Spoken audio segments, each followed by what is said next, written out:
Sovula ngesihlabelelo 36 ngenxa yokuthi nginomkhuhlane ngizocela umfundisi uKhathi angiholele lesi sihlabelelo.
Asibonge.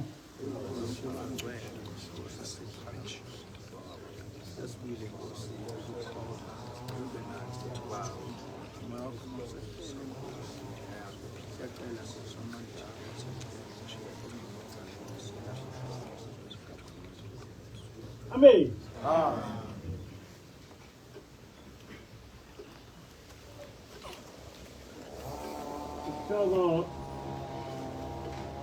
Isihloko selenkonzo sithi sohlala kanjani kwesokunene sophezulu konke.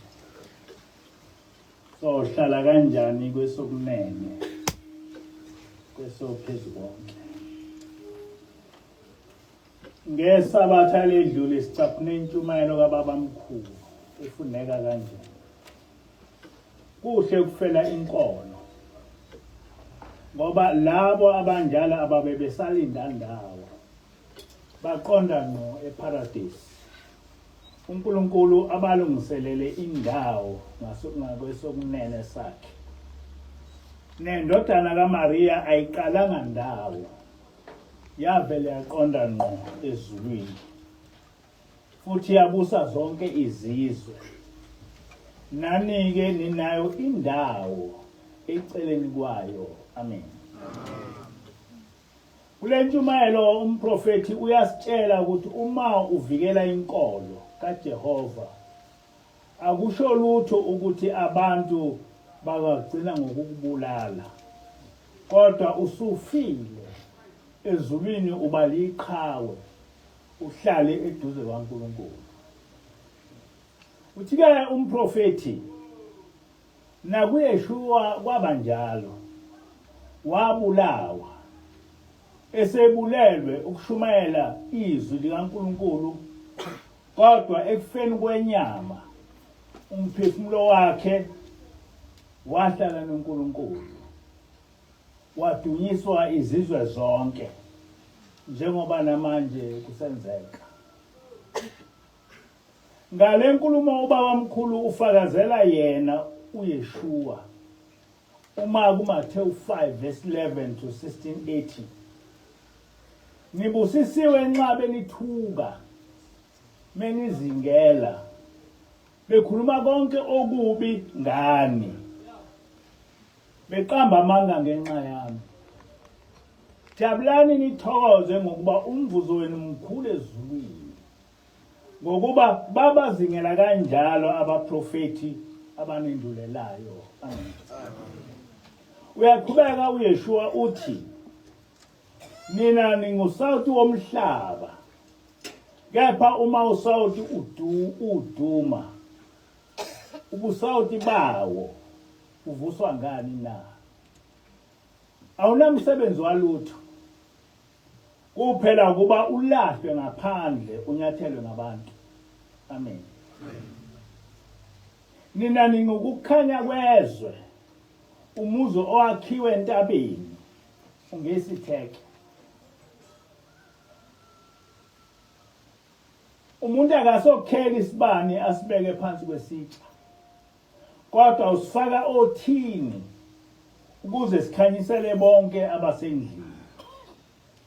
Kanjalo akukhanya ukukhanya kwenu phambi kwabantu, ukuba babone imisebenzi yenu emihle, badumise uYihlo osezulwini. Amen. Nakule ntshumayelo noYeshua usasho leyo nto, ukuthi abaprofeti ababeshumayela izwi kaJehova babethukwa, abanye bebulawa ngenxa nje yokuthi bakhuluma indaba kaNkulunkulu. Noma kungaveziwe kuNew Testament, kodwa abapostoli bakaYeshua emva kwakhe babulawa bonke. uYeshua wabethelwa ngo-33 AD. Emva kwalokho bonke abafundi bakhe babulawa. iNew Testament yahlanganiswa ngo-600 AD. Kodwa ayisho lutho ngokufa kwabapostoli. Ayikho indawo esiyisichazwe noma yimuphi umpostoli ukuthi wabulawa kanjani. Ungazibuza-ke ukuthi njengoba iNew Testament yabakhona sekudala abapostoli bafa, kwenziwa yini ukuthi le ncwadi engcwele ingasho lutho ngokufa kwabapostoli? Isizathu salokho ukuthi ubuKristu babuyizitha zenkolo kaMose. Kanjalo noPaul wabulawa eRome, ebulawa ngumbusi wamaRoma. Awuzibuzeke ukuthi njengoba ubuKristu basungulwa eRome, kuyinkolo yamaRoma, pho kwenzeka kanjani ukuthi uPaul ebulawe eRome? Kungenxa yokushumayela ngenkolo kaMose, abezizwe abayibiza ngenkolo yamaJuda. Enkolweni kaMose uYeshua akaze aziwe ngokuthi uKristu, kodwa wayebizwa ngokuthi uMesaya. Kuthi nguKristu lulimi lwesiGriki olwavela abezizwe sebakhe uJesu wabo.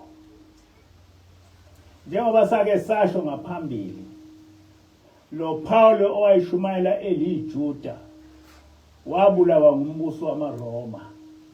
Base besakhela uPaul wabo, asebethi wayengumKristu. Noma ungumKristu noma awusiye, uma nje ungumuntu omnyama, kumele wazi ukuthi umlando omningi ngobuzwe nenkolo yethu uphendukezela, ukuze ugcine ukholelwa zithixo zabamhlophe.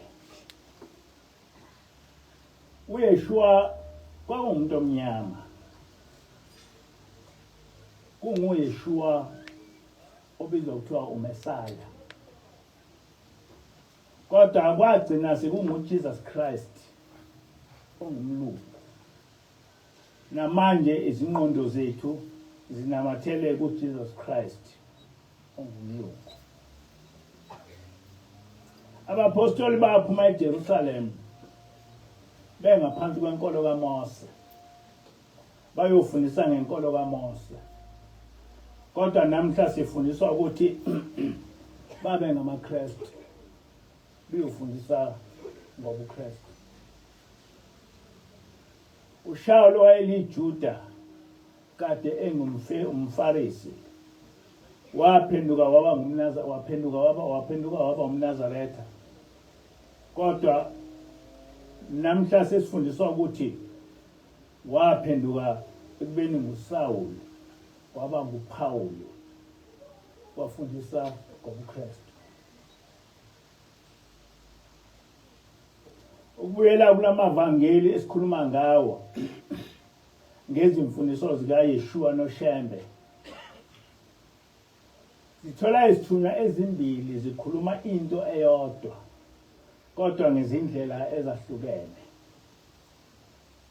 uYeshua njalo uma ekhuluma wayesebenzisa isingathekiso bese eshiya kubantu ukusihumusha ngendlela abasihumusha ngayo, kanti uShembe wayekhuluma aqondise, ungaze wamcabangela ukuthi uthini.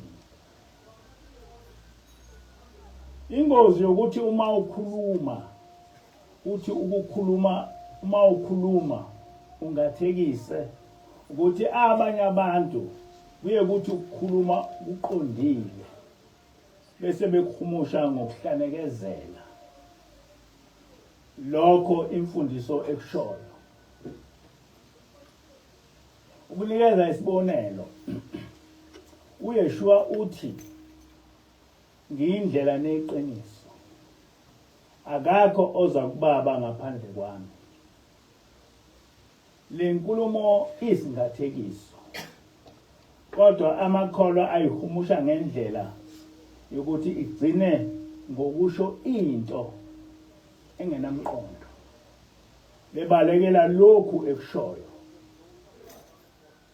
Uma ethi uYeshua ngiyindlela neqiniso yokungena ezulwini, ngenkulumo eqondile uthi yimina enginegunya lokulawula ukuthi umuntu ungena ngokuba enzeni ezulwini. Ngaphandle kokulandela imfundiso yami uya ekulahlweni. Sithatha phela uncazelo. Sithola kuMathewu 5:19. Lapho uYeshua ethi ngakho-ke oweqa owodwa kule miyalo emincane afundisa abantu, kanjalo uyakuthiwa ngomncinyane embusweni wezulu. Kepha oyigcinayo ayifundise, lo uyakuthiwa mkhulu embusweni wezulu. So ngamanye amazwi sifundiswe uYeshua ukuthi ukuze singene embusweni wezulu kufanele sihambe kanjani. Yikho kuthiwa uyindlela neqiniso. Leli vesi ilona eliqondile ekutheni ukuze ungene embusweni wezulu nguYeshua umqondisi nonegunya lokuthi ngonjani umuntu okumele abone umbuso wezulu. Kodwa ingozi ukuthi okushiwo yileli vesi kungaba nomphumela ophikisa imfundiso nkolo ethi asaphili ngaphansi komthetho, ngoba lo ngumthetho kaNkulunkulu. Kodwa amakholwa avele athi awungeni ezulwini uma ungamemukelanga uYeshua njengomsindisi wakho.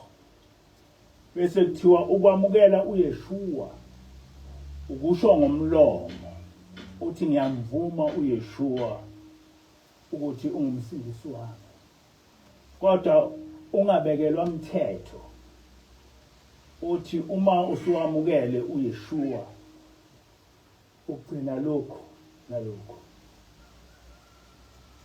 Lokho kuyefana nje nokukhetha inkosi ebandleni lamaNazaretha. Uma uvele uthi ngiyayikhetha inkosi yasePhalamende, bese ngalokho kusho ukuthi usungumNazaretha, sekufanele uhlale ubabaza uShembe ngaphandle kokulandela umthetho wobuNazaretha noma umthetho kaNkulunkulu owawushiya kithi ngomoya. Kodwa ngokwenkulumo eqondile ukuthi ngiyindlela kusho ukuthi ngingumqondisi. I am the authority. Yamukela lokho okufundiswa yini ukuthi ngiyindlela isingathekiso. Uthi-ke uYeshua nibusisiwe uma benithuka benizingela bekhuluma okubi ngani. Jabulani nithokoze ngokuba umvuzo wenu mkhulu ezulwini.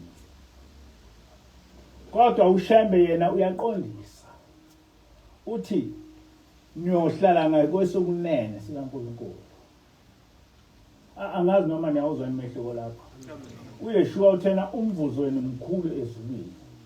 Kodwa uShembe wese eba specific ethi niyohlala ngakwesokunene sikaNkulunkulu. Lapha uShembe uyacacisa ukuthi uma nishumayela izwi likaNkulunkulu benizingela njengoba bekwenza nje nakithi. Umvuzo walokho ukuthi ekufeni kwethu ezulwini sihlale noNkulunkulu. Amen. Amen. Nalesi sihlabelelo sika baba mkhulu sikhuluma leyo nto. Ukuthi ekufeni kwethu sohlala nabangcwele. Sohlala noJehova uNkulunkulu wethu. Uyaqhubeka uYeshua uthi nina ningusawuti womhlaba. Kepha uma usawuti uduma ubusawuti bawo buvuswa ngani na? Awunamsebenzi walutho. Kuphela kuba ulahlwe ngaphandle unyathele nabantu. uYeshua wayekhuluma nabalandeli bakhe bangaleso sikhathi. Kodwa namuhla lawo mazwi abhekiswe kithi ukuthi thina siyisibuko sokukholwa kukaJehova. Uma umuntu efuna ukukholwa kumele ethathele empilweni ephilwa nguwe. Inkosi ilanga yayivamile ukuthi ithi ningazoni ningoningwa.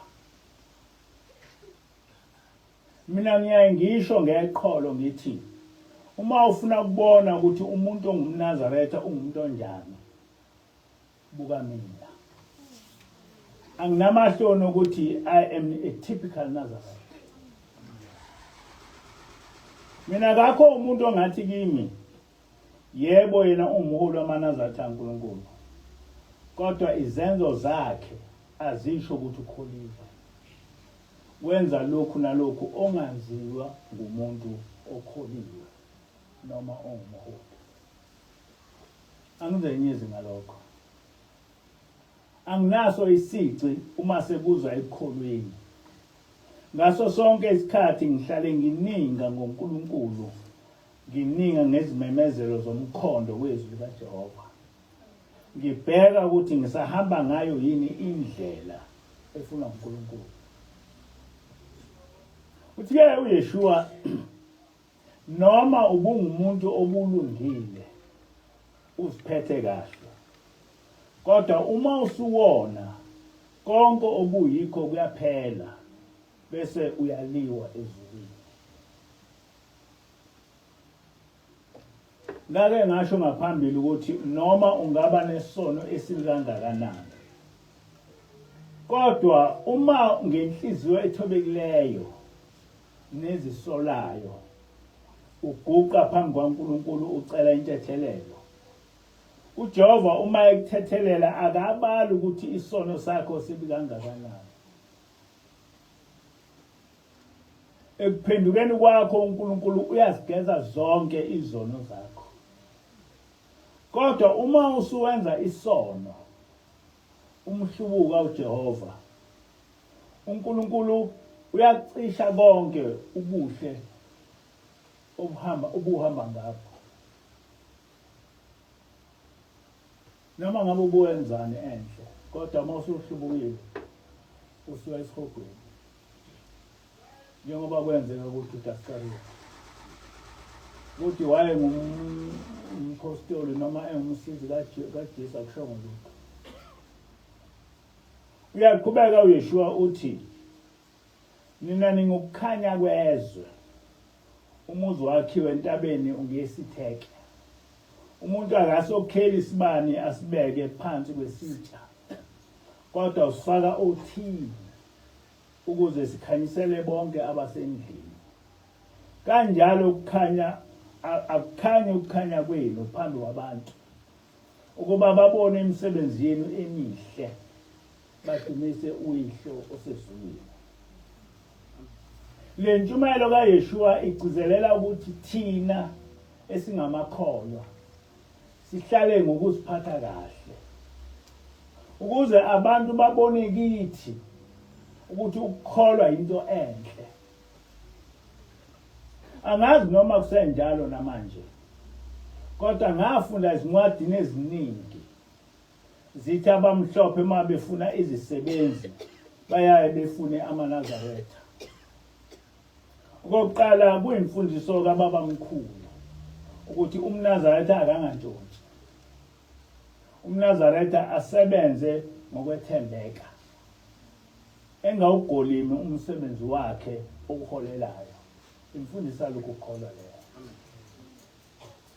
Lokho kusho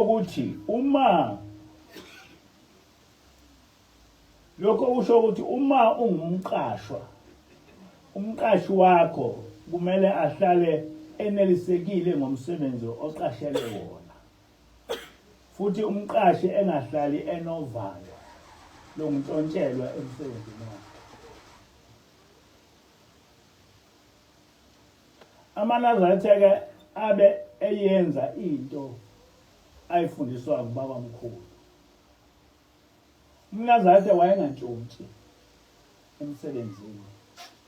Futhi umNazaretha ekhuthele emsebenzini wakhe. Imfundiso umNazaretha. Lesi senzo sokuphila impilo yokwethembeka nokukhuthala emsebenzini wakho kwakwenza amaNazaretha abe ukukhanya ezweni, baba isibonelo esihle kubantu bonke.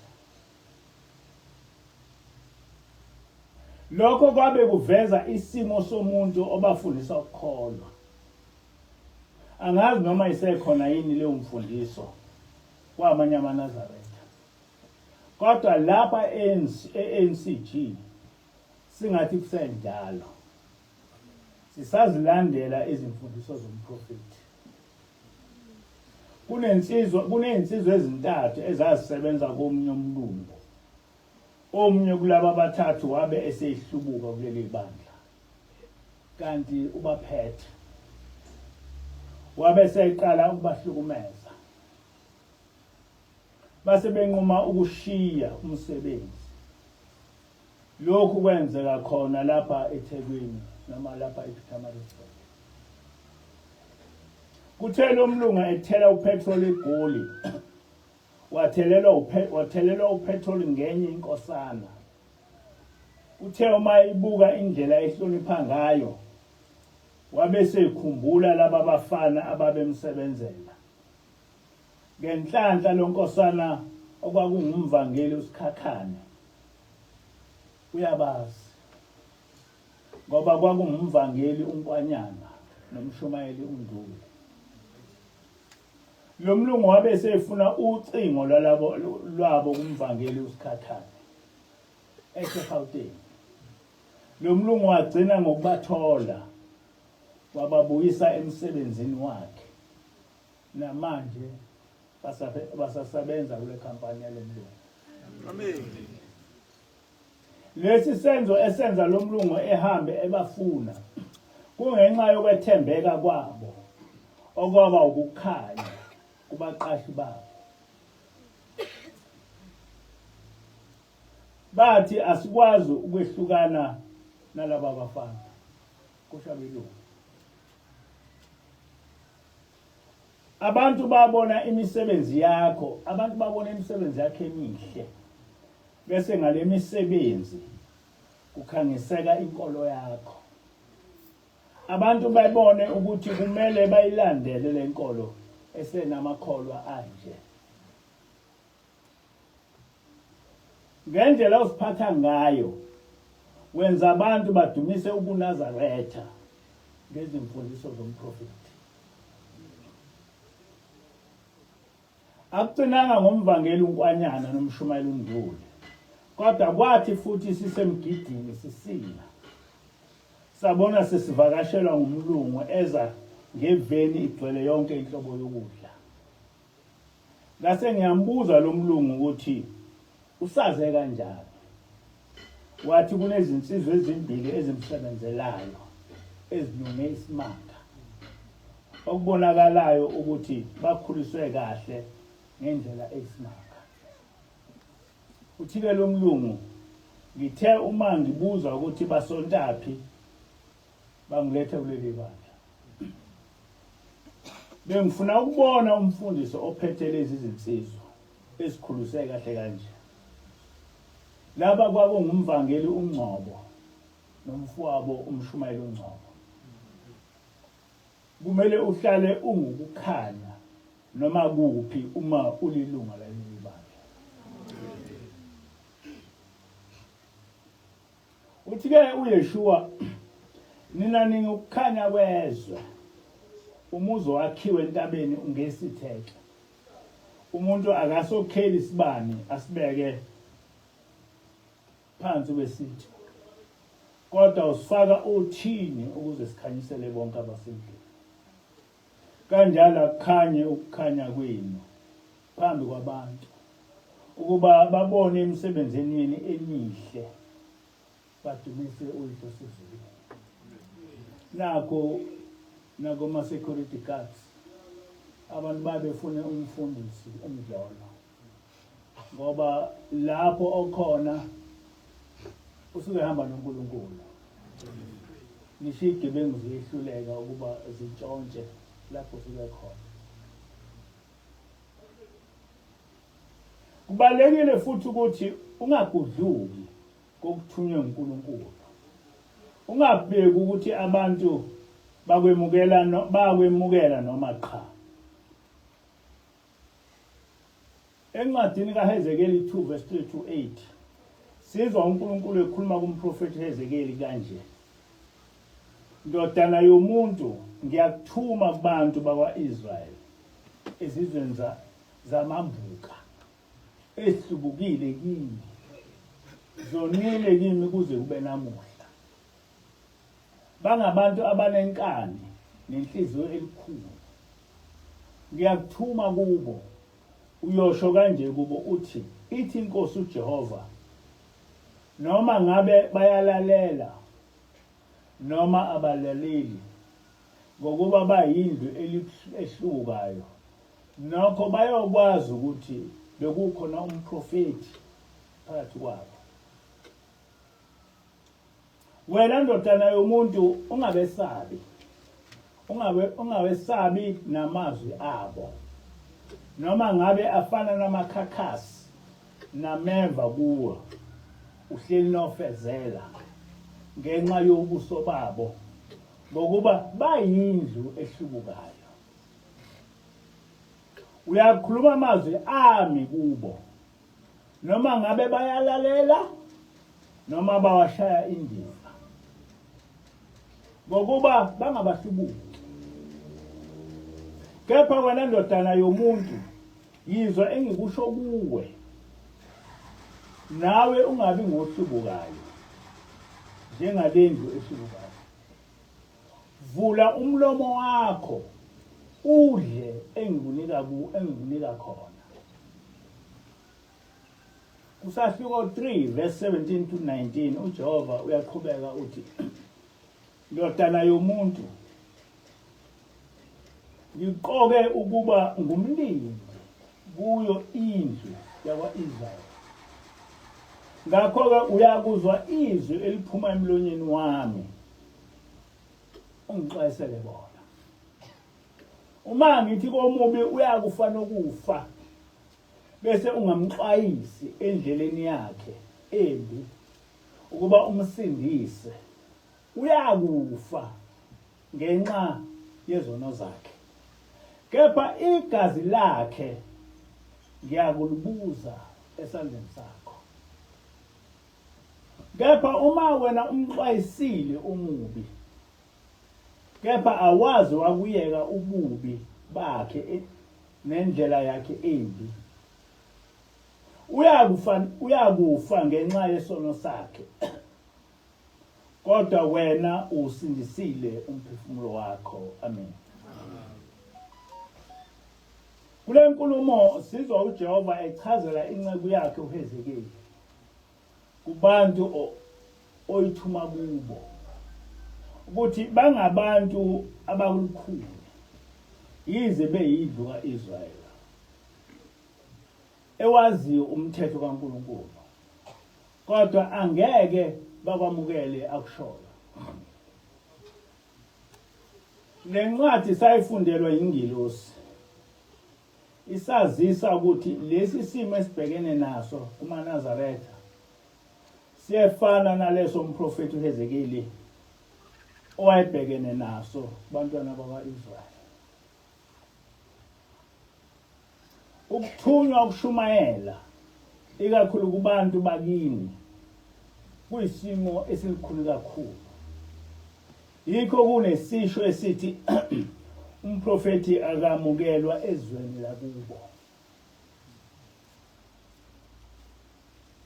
Uma ngishumayeza amaKristu ngezinto abazenzayo eziphambene nomthetho kaNkulunkulu, abalwi nami ngoba ngisuke ngicaphune eBhayibhelini. Abaliphikisi iqiniso noma bengakwenzi engibafundisa khona ngoba bayabona ukuthi ngikhuluma iqiniso.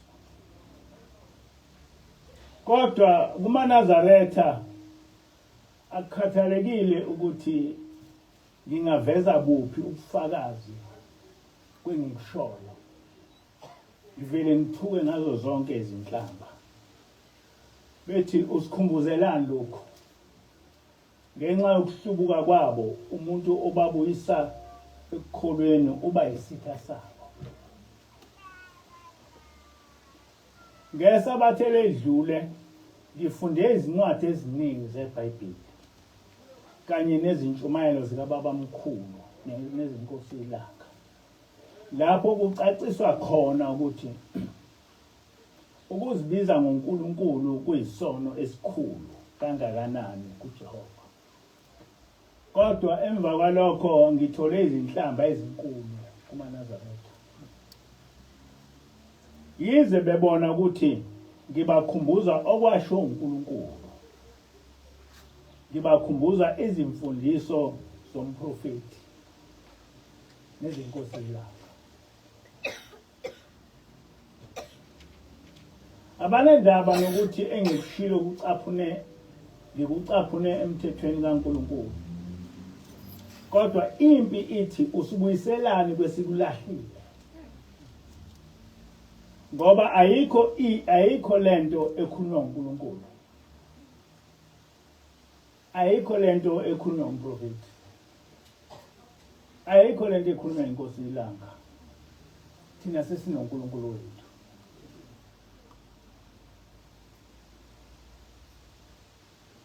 Inkinga engibhekana nayo esimeni esinje ukuthi uNkulunkulu uthi yenza okuthuma khona. Kanti kolunye uhlangothi uhlaselwa ngabantu othunywa kubo. Bakuphikise bethi ayikho lento esitshelwa yilo uNkulunkulu wakho. Thina sezisakhele uNkulunkulu. Ngeswathi abantu kakhulukazi abasebuhleni abasha njalo ukuthi ayikho lento ekhulunywa yilo uNkulunkulu wakho. Noma ungaze umkhothe uNkulunkulu, noma ungaze ucaphune okukhulunywa ngumprofeti, noma ungaze ucaphune okukhulunywa inkosi ilanga, noma ungaze ucaphune okukhulunywa inyanga yezulu, noma ungaze ucaphune okukhulunywa uThixo. Bavele bethi ayikho lento ekhulunywa yibo bonke labo uNkulunkulu. Thina sezakhele uNkulunkulu wethu. So forsake go to hell with your God. That's what they are saying. Although they don't say it, God is sense of supposition there. Because if you quote God, uNkulunkulu nangu ethi, nangu umprofeti ethi, nangu baba ilanga ethi, nansi inkosi inyanga yezulu ethi, nanti uba unkosi uThixo ethi. Bese abantu bavele bekuthuke basho ukuthi fuseke asinendaba naleyo nto nalabo uNkulunkulu bakho, asinendaba nalo Jehova, asinendaba nalo umprofeti, asinendaba naleyo nkosi yakho ilanga, asinendaba naleyo nkosi yakho inyanga yezulu, asinendaba naleyo nkosi yakho uThixo. Thina sesinoNkulunkulu wethu. Go to hell. That's what they are saying. Mhla ngithunywa ingilosi mhla ka-4 January 2010 izothi uthi ubaba ilanga angiphume ebuhleni ngemakhele ibandla nango enqaba lokho okuseqinisweni ngathi ukuthela ngathi le ngilosi idlala ngami izongihlubuka ngizoyenza kanjani into enjalo ukuthi ngiphume ebandleni lami engazala kulo ngathi ibandla umkhokheli ungifakazi walokho wayekhona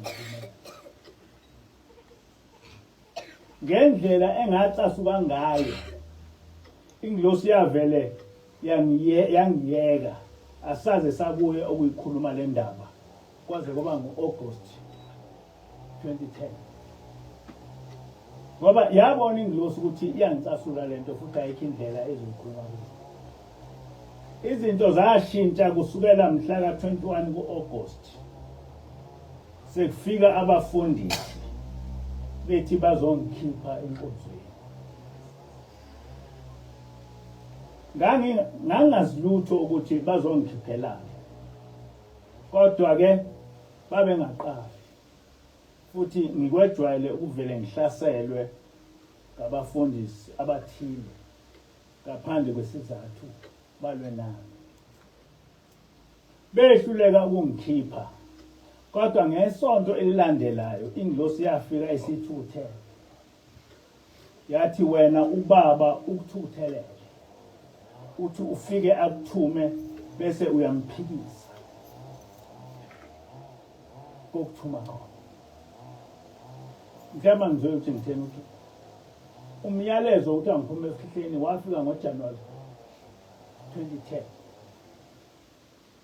ngafike ngalwa ngendlela ukuthi ingilosi yavele yangeka phansi yangaphinde ikhuluma le kodwa ngo-August ngawo-2010 ngase ngihlaselwa manjena ke abafundisi emva kwalabo abafundisi wasekufika ingilosi-ke manje sizoletha umyalezo kababa uthi ubaba ilanga ngikutshele ukuthi noma abefundisi behlulekile ukukhipha enkonzweni namuhla kodwa ngeke behluleke ukukhipha emhlangano uma sebekhiphile yena ubaba ilanga ngeke sakwazi ukusebenza ngomuntu uxoshiwe ebandleni ngoba uyobe usungcolile usukhishiwe enkonzweni uyophuza utshwala noma uthathe intambo uzibulale ngoba empilweni yakho awukaze ungasoki uthi ubaba ngikutshele ukuthi khetha phakathi kokuba uxoshwe ebandleni uhambe uyozibulala kumbe uphuze utshwala noma wenze lokhu okushiwo ngubaba ilanga ukuba uphume manje ebuhleni uyosebenzela uNkulunkulu kunokuxoshwa ebandleni ngakho ngakhetha ukwenza lokhu okushiwo inkosi ilanga ukuthi angiphume manje ngiyosebenzela uNkulunkulu wena uzokhethana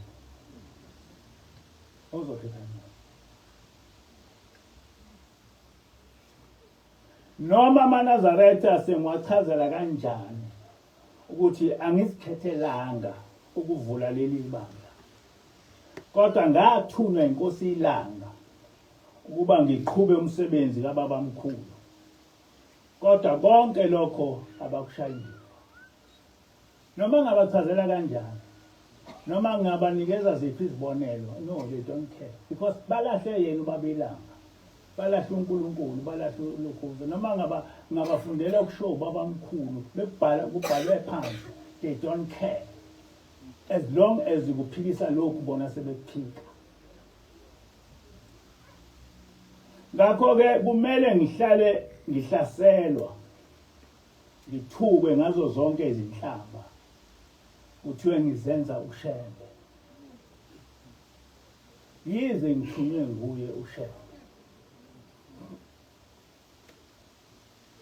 kodwa ngikholwa ukuthi onke lamaNazaretha angithukayo akaboni ukuthi ngithunyiwe okuyikho ukuthi bambethwe ngumoya kaSathane,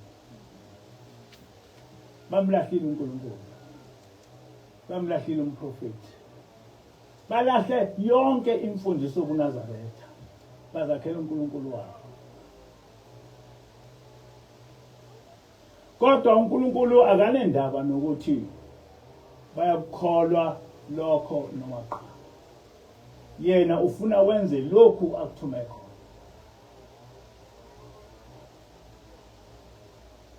Yizwa ukuthi uthini uNkulunkulu kuHezekile. Uthi wena ndodana yomuntu ungabesabi. Ungawesabi namazwi abo. Noma ngabe angameva kuwe. Uhleli nofezela. Kepha wena ndodana yomuntu yizwa engikushoyo kuwe. Ungawesabi namazwi abo. Noma ngabe afana namakhakhasi nameva kuwe. Uhleli nofezela ngenxa yobuso babo. Ngokuba bayindlu ehlubukayo. Noma ngabe bayalalela noma bawashaya indiva amazwi ami, kepha wena ndodana yomuntu yizwa engikushoyo kuwe. Ungabi ngohlubukayo njengalendlu ehlubukayo. Vula umlomo wakho udle engikunika khona.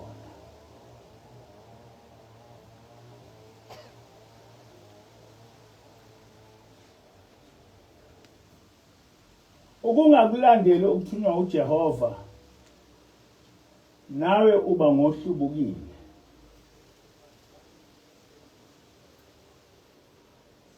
kuJehova. Manje uNkulunkulu ekuthuma bese ungayenzi into okuthuma yona, ubeka wena icala. Awukwazi uNkulunkulu ukuthi hayi bayangithuka, hayi bangesabisa. No. Uthi yenza lokhu mina engikutshela khona. Ukuze ezulwini kuthiwa indlalifa yezulu, kumele ubhekane nakho konke ubunzima okutholayo ekuqhubeni izwi laNkulunkulu. Wenze kuphela lokho okuthunywa ezulwini, ungakhathaleki ukuthi kunamphumela muni. Njengoba ngimaphambi kwenu ngathunywa lokho, noma niyangihlubuka, ngeke ngijeziselwe lokho. Mina ngeke ngijeziselwe ukuthi wena ungihlubukile. Kodwa ngojeziselwa ukuthi angiledlulisanga izwi inkosi eyangithuma ukuba ngiledlulisekile. Niyakuzwa lokho? Ngeke ngijeziselwe ukuthi hayi ngihlubukile cha.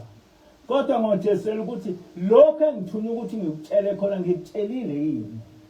Ngoba kusho uNkulunkulu uthi uma ungabatsheli ngoba lesono, kodwa ngosiluza esandleni sakho. It's clear. uNkulunkulu into ayikhulumayo ayicashi. Uthi uJehova kokuthuma khona ungandisi futhi unganciphisi. Uma ethi uNkulunkulu akasifuni isangoma kuleli ibandla, angikwazi ukuthi ngoba abantu abaningi sebezangoma bese ngikushintsha lokho. Ngoba kusho uNkulunkulu. Uma ethi uNkulunkulu ningawahlabeli amadlozi, angikwazi ukubuka izikhulu ezihlabela amadlozi nabafundisi abahlabela amadlozi bese ngithi ayi uma ngithi ningahlabela amadlozi ngizohlaselwa. Ngoba uNkulunkulu I'm accountable to him. Ngoba ekufeni ngiyakuyo. Sonke thina esivume ukusebenzela uNkulunkulu kufanele sizinikele kulokho esithunywe ukukwenza. Singahlehleli emuva. Amen. Bese thweswe thina inkosi ijuwa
Sise izwi la